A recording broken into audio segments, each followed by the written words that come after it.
What's up, Thrashers, and welcome back once again to the Thrash Maniac 99 YouTube channel, and I am back with yet another album review, and today I'm talking about a debut album. It's been a little bit since I've talked about a debut on here, and I am talking about the debut offering from Unaligned, A Form Beyond. This also came out on September 12th, this time on Transcending Obscurity. And yeah, this is the band's first album overall, and this is a Florida-based, they're described as progressive / technical death metal. However, I would also throw in blackened death metal into the mix as well. This is kind of like a strange mix of all three into one. And basically, I wanted to check this out because I enjoy a lot of stuff from Transcending Obscurity, and I thought, you know what, this would be a good underground debut to go over during a weekend of fairly big releases that I've been talking about. But this one I just thought would be unique to talk about because, well, as you know, I'm picky when it comes to tech death, so I was curious to hear what kind of tech death this band is going for. And, well, I will go ahead and say I think this is up there amongst one of the darkest, most evil-sounding tech death albums I have heard this year. And, yeah, it's just all over the place. Lots of great... It doesn't even come across as wankery, which is always the big issue I have with a chunk of tech death, is that a lot of it tends to get into the wankery bullshit that I don't care for. Whereas with tech death, the tech death I enjoy is the tech death where it's just technically complex, but it still remains catchy, or dissonant, murky, atmospheric tech death, or just goes all over the place. That isn't wankery. Thankfully, this album doesn't really go into the wankery territory. In fact, it's very much the kind of tech death I enjoy, which is, again, complex, technically proficient, but doesn't come across as fretboard gymnastics on the guitars. In fact, this also incorporates the other aspect of certain tech death bands I like, and that's lots of dissonance.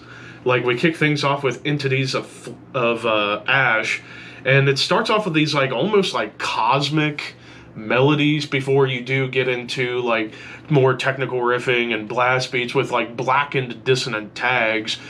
Kind of felt like Nile mixed with a little bit of Olkoff to a degree, because Olkoff has a little bit of a blackened death metal vibe to their sound.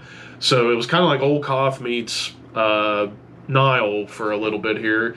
And also, one thing I want to touch on here is the bass. The bass work on this album is up there amongst some of the best bass work on a tech death album I've heard this year. You get some really cool bass grooves to kind of carry songs on, or even bass melodies. There are a few songs on here where you get straight up bass melody coinciding with either clean guitars or just to add an accent to a certain moment within the song.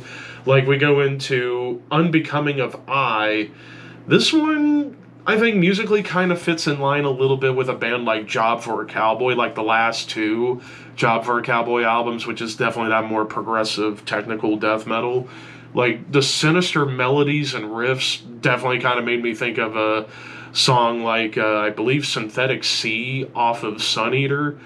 But some of the tremolos across the board and a lot of the dissonance definitely reminds me of Immolation. This is almost like if Immolation were more of a tech death band as opposed to just the classic Immolation style that we all know and love from them. But Ruins of Lunacy, I would say Ruins of Lunacy and the title track back to back, they kind of start off similar, which is, again, the more ferocious technical guitars, blast beats, but there's a couple of nuances in terms of the differences. Ruins of Lunacy, after it starts off on that furious note, it gets into death metal triplet chugs before it goes along into groove and tremolos and dissonant melodies. But the title track, it just maintains that ferocity throughout with angular tags on top. But then you get a clean melody and a bass melody coming together with jazz fusion moments.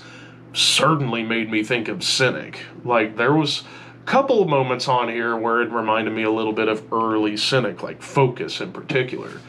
And then the second half of the album is really where things get absolutely evil.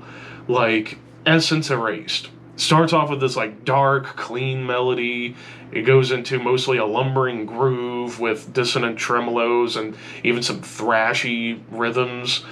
And then Spirit Dysmorphia starts off a little bit doomy. Like, it kind of has a bit of a death doom start, but with a dissonant melody on top to continue that immolation vibe, before you get dissonant tremolos and blast beats, and even harmonies come in, which brings me up the lead work. There's not really a whole lot of leads, like only half of the album has leads, but when they show up, they're not like wankery, they actually feel kind of progressive, like prog leads. But you also get a couple of songs that have guitar harmonies, which add a little bit more evil to this already pretty much evil album. And then Death entwines us all, not intertwines, entwines us all. Sinister clean melody, evil tremolos. It does get back a little bit to the tech death, and it's just nasty and evil and dark. Grooves on top of grooves, and of course bass melody. And then we get to the closer, Dreaming in Decay, which basically mixes everything that this album has to offer. Dissonance and groove like Immolation, tech death galore, blackened melodic tags, and then of course harmonies at the end with clean and bass melodies to go on top. Yeah, basically this whole album, it is a little bit busy, but it's not in a bad way. It's just like basically trying to keep your attention, like pay attention to what's going on here. Let's go. Pay attention, damn it. But I definitely appreciate this album for not going into the wankery territory and focusing on songcraft and incorporating more to the tech death style than just technically challenging riffs. Like, there's some dissonance, there's groove, there's a little bit of prog in here too. So honestly, I'm gonna give this 4.5 out of 5. I thought this was an excellent debut. Production's pretty clean, but it's still but it does still sound organic, and it makes everything stand out. And I'm glad the bass was present in the mix, and you get moments where the bass shines. So I would say if you're a fan of like Cynic, Immolation, Job for a Cowboy, and a little bit of Nile, maybe even a band like Ulcerate as well, check this out. But of course, those are just my opinions. What did you guys think? Let me know in the comments below, and don't forget to like, comment, share, subscribe, all that fun stuff. But until next time, thank you for watching, keep your horns high, and your dreams wet.